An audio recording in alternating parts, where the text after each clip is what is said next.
I'm happy for you, sister. But that happiness will not last. Somebody help!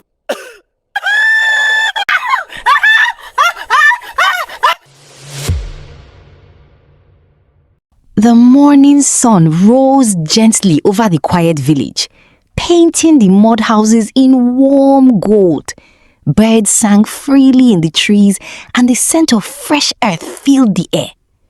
Ada stood in the compound, sweeping with a soft smile on her face.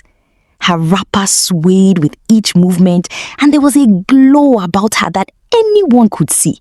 The glow of a woman in love. She paused for a moment, leaning on her broom, lost in thought.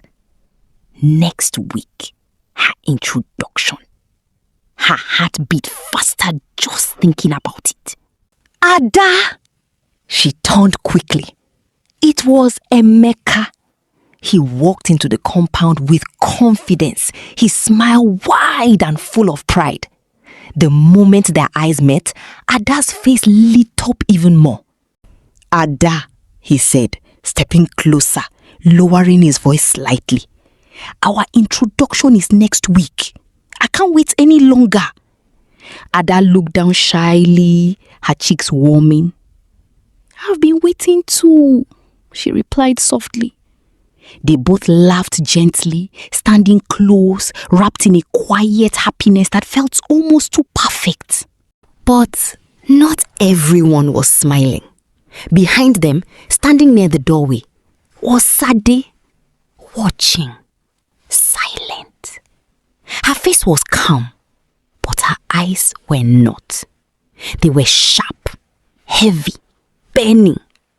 She stared at Ada, at the joy on her face, at the man who was supposed to be hers. Inside her, something twisted. That life, she thought bitterly, should have been mine. Later that day, the family gathered outside. Laughter filled the air as neighbors came and went, offering greetings and small talk. Ada sat beside her mother, glowing with quiet pride. Ada has brought honor to this family, her mother said happily, her voice carrying across the compound. The others nodded in agreement. Yes, she has done well. Emeka is a good man. This marriage will bring blessings. Ada smiled, her heart swelling. Then someone turned to Sade. And you, Sade, the neighbor said kindly, your own turn will come. Sade laughed lightly. Yes, my turn will come, she said. But her fingers tightened against her wrapper. Her smile didn't reach her eyes. She leaned slightly forward, her voice dropping just enough for only herself to hear. My turn is now.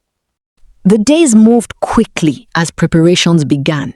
Women gathered in the compound, grinding pepper, stirring pots, and singing traditional songs that echoed through the village. The air was alive with excitement. Ada moved among them, helping where she could, her happiness impossible to hide. Sade joined too. She laughed, she helped, she even sang. Anyone watching would think she was the perfect sister. At one point, she walked up to Ada and leaned close. You are lucky, Sade whispered, her tone soft. Emeka is a good man. Ada smiled warmly. I know. She turned to carry a tray inside. But the moment her back was turned, Sade's expression changed. The softness vanished.